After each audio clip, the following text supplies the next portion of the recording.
Assalamualaikum warahmatullahi wabarakatuh. Salam bahagia tanpa batas. Om Swastiastu, Namo Buddhaya, Rahayu, Rahayu Sagung Tupati. Kali ini saya akan membahas tentang penarikan benda pusaka. Saya akan membahas tentang penarikan benda pusaka. Kebanyakan di kalangan para orang-orang yang melihat channel YouTube kita bertanya nih, bagaimana sih kalau Ki Maldin itu menarik benda pusaka itu seperti apa? Bagaimana caranya kita bisa mewujudkan atau memanifestasi benda pusaka? Tapi sebelum saya jelaskan, saya akan bicara kepada kalian semuanya bahwa tidak ada penarikan benda pusaka itu semuanya di konten kreator lainnya itu benar-benar bisa menarik benda pusaka segampang itu sangat tidak bisa, guys. Dan saya jelaskan sekali lagi, bila mana ada oknum spiritual yang bisa mempelajari kalian tentang penarikan pusaka, itu semuanya tidak ada, guys. Tidak ada pembelajaran penarikan pusaka. Sekali lagi saya terangkan, tidak ada pembelajaran tentang penarikan pusaka.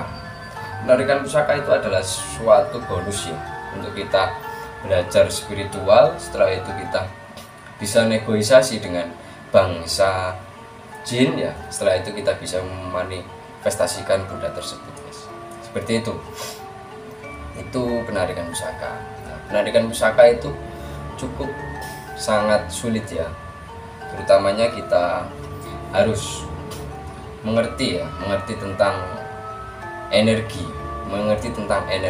khusus, dan kita harus mengerti tentang sasmita gaib itu seperti apa.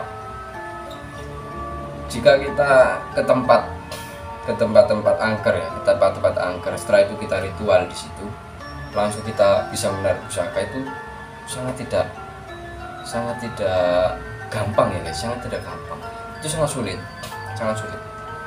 Dan kebanyakan di channel saya sendiri, kalau penarikan pusaka itu kebanyakan banyak yang gagal.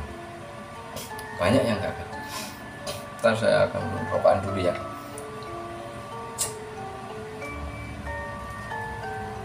Banyak yang gagal penarikan pusaka, banyak sekali yang gagal. Jadi sebelum saya penarikan pusaka itu saya negosiasi dulu apakah pusaka ini bisa diwujudkan atau tidak ya, apakah penarikan pusaka ini bisa diwujudkan, itu, guys. Jadi cukup sulit, dan terutama kita tidak memaksa kita menarik pusaka tersebut. Kalau kita memang dikasih, ya udah saya terima. Kalau kita nggak dikasih, ya udah gitu aja. Bahkan itu sampai saya sempat menarik pusaka jauh, ternyata kita tidak dapat, tidak bisa diwujudkan. Itu sangat sulit, guys, sangat sulit. Itu penarikan pusaka. Cara menarik pusaka nanti saya akan jelaskan di video ini. Saya jelaskan cara menarik pusaka itu seperti apa. Yang pertama, kita harus bermeditasi terlebih dahulu di tempat yang kita tuju, atau kita mempunyai insting bahwasanya di situ ada pusaka. Gitu, guys. Harus kita bermeditasi dulu. Yang pertama, ini untuk pemula ya, yang pertama kali seperti itu. Yang kedua kita harus meditasi terlebih dahulu ya, meditasi di situ. Setelah itu kita tembus itu seperti gini, guys. Nanti kita akan dapat bisikan khusus dari penghuni sekitar situ. Pusaka tersebut terletak di mana? Kita harus mengerti tentang itu. Maka itu kita mempelajari tentang meradar energi. Kita radar dulu, radar. Apakah bisa nanti kita akan wujudkan pusaka tersebut. Itu guys. Itu yang ketiga. Sebelum yang ketiga saya jelaskan, sebentar saya ngopi dulu.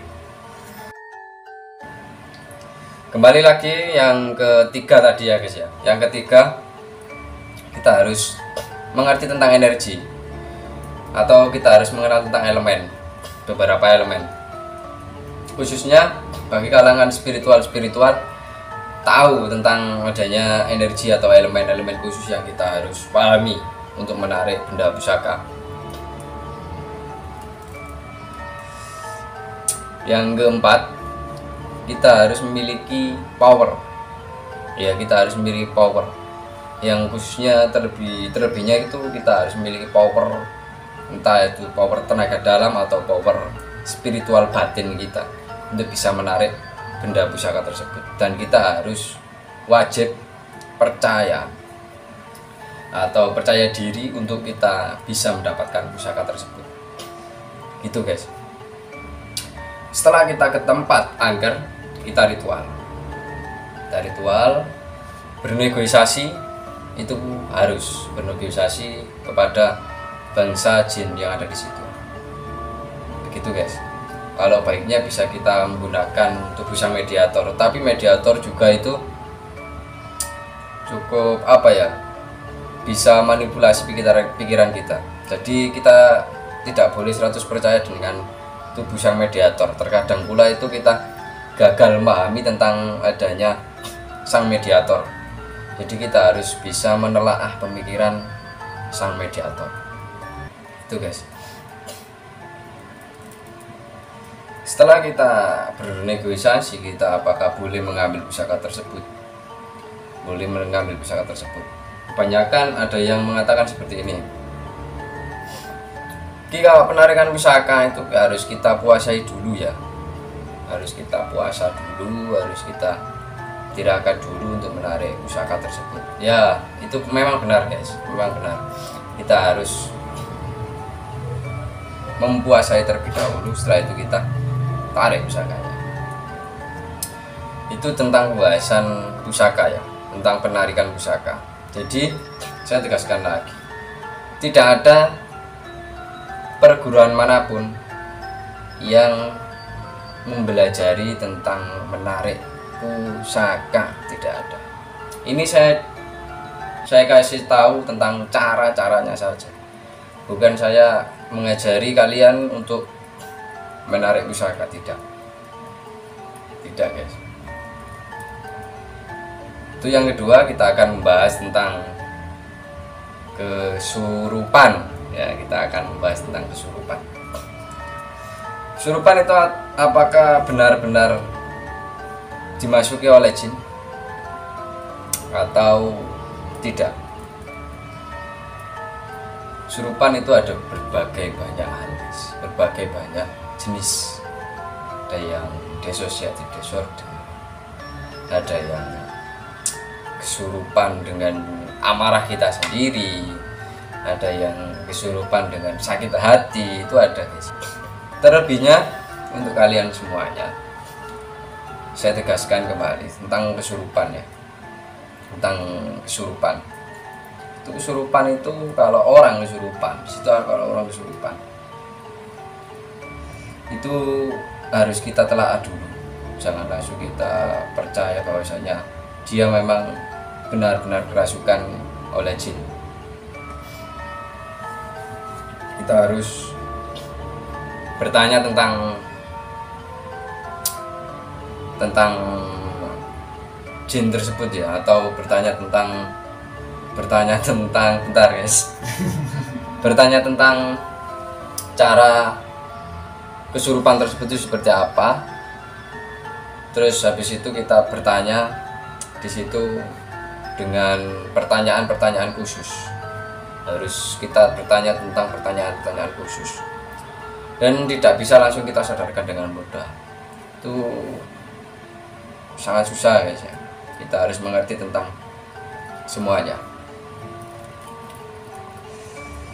Terlebihnya kesurupan itu tidak 100% dirasuki oleh bangsa jin. Terlebihnya tubuh sang mediator itu terkontaminasi dengan sosok jin ya. Jadi kita tidak boleh percaya 100% tentang sang mediator tersebut guys. Dan kita juga harus bisa menelaah pemikiran sang mediator. Seperti itu. Banyak juga yang mengatakan pada saya tentang pembahasan kodam, ya, tentang pembahasan kodam. Kalau kita bahas kodam, kodam itu ada artinya, guys. Kodam dalam bahasa Arab itu artinya pembantu, ya, pembantu.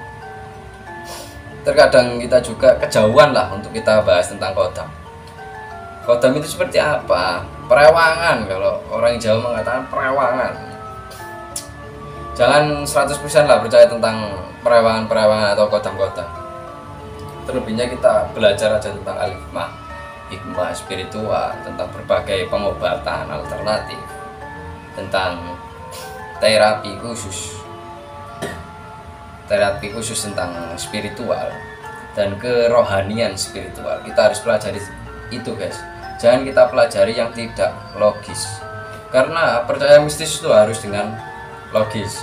Yang utamanya kita harus menelaah tentang permasalahan atau menelaah tentang permasalahan seseorang, atau kita memiliki sebuah klien dan klien itu memiliki permasalahan khusus, dan kita harus bisa mengimbangi masalah tersebut, dan kita harus menyelesaikan masalah tersebut dengan mudah. Seperti itu guys. Dan khususnya spiritual itu adalah motivator, atau para psikolog itu spiritual. Begitu guys. Jikalau kalian semuanya ingin belajar spiritual, jangan belajar yang cekeremes. Kalau mengatakan saya itu cekeremes. Jangan belajar yang apa-apa. Jangan belajar yang apa-apa. Belajari spiritual itu tentang kerohanian, tentang berbagai macam pengobatan alternatif. Kita harus bisa menelaah sebuah pemikiran gitu guys, dan terutamanya hipoterapi seperti itu. Kita harus belajar tentang situ. Untuk pembelajaran spiritual, ada yang mengatakan kita harus puasa dulu, ada yang mengatakan kita harus bertapa, bermeditasi, merenungi. Itu semua memang benar guys, karena kita harus melatih kesabaran kita untuk menjadi seorang praktisi atau spiritual di bidang apapun, di bidang apapun.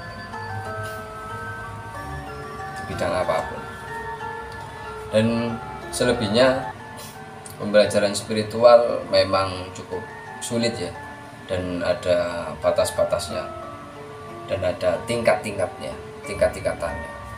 Pertama, kita belajar spiritual pasti ya. Kalau orang belajar spiritual pasti pertama kali itu ilmunya halusinasi.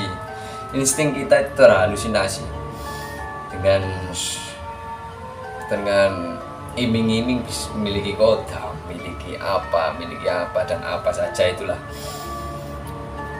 Dan kita harus bisa menuju ke tingkatan kedua, ke tingkatan ketiga, sampai ke tingkatan terakhir.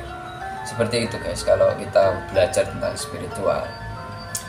Jangankan seseorang yang bisa mewujudkan atau seperti apa ya, mewujudkan api, tiba-tiba keluar api, jangan langsung percaya 100% ya guys. Di situ itu ada trik-trik khusus, trik-trik khusus. Belajari dulu tentang ilmu metafisik itu seperti apa, ilmu metafisik itu seperti apa. Itu guys. Selebihnya saya belajar spiritual sudah lama, sudah sangat lama, dan saya dulu pun pernah apa ya, menjadi seperti pemikiran saya itu seperti terlalu halu ya dengan spiritual, terlalu halu dengan spiritual itu. Tetapi itu tentang tingkatan, tentang tingkatan. Pertama kali itu seperti itu, itu pasti. Dan saya bukan seorang, terlebihnya khusus saya bukan seorang paranormal, terlebihnya khusus saya bukan dukun, terlebihnya khusus saya bukan seorang yang sakti, tidak. Saya spiritual, motivator, dan metafisik. Jadi bukan yang Anda kira tentang paranormal, tapi saya adalah pria normal ya guys ya, pria normal. Untuk itu tetap berpikir cerdas menuju generasi yang realistis. Jangan terlalu halu, jangan mudah gampang dibohongi dengan oknum-oknum spiritual, dengan iming-iming khotam. Ingat pesan moral dari saya, tetap jalani kehidupan dengan kehidupanmu sendiri, kebahagiaanmu sendiri, dan renungi beberapa permasalahanmu sendiri. Selalu berpikir yang lebih cerdas, dan jangan lupa juga ingat, percaya mistis harus dengan logis. Ya udah, kalau begitu saya Ki Maldina Anom, praktisi tim jejak setan, mengucapkan terima kasih untuk kalian semuanya yang menonton video ini tanpa di skip ya, tanpa di skip. Terima kasih yang sudah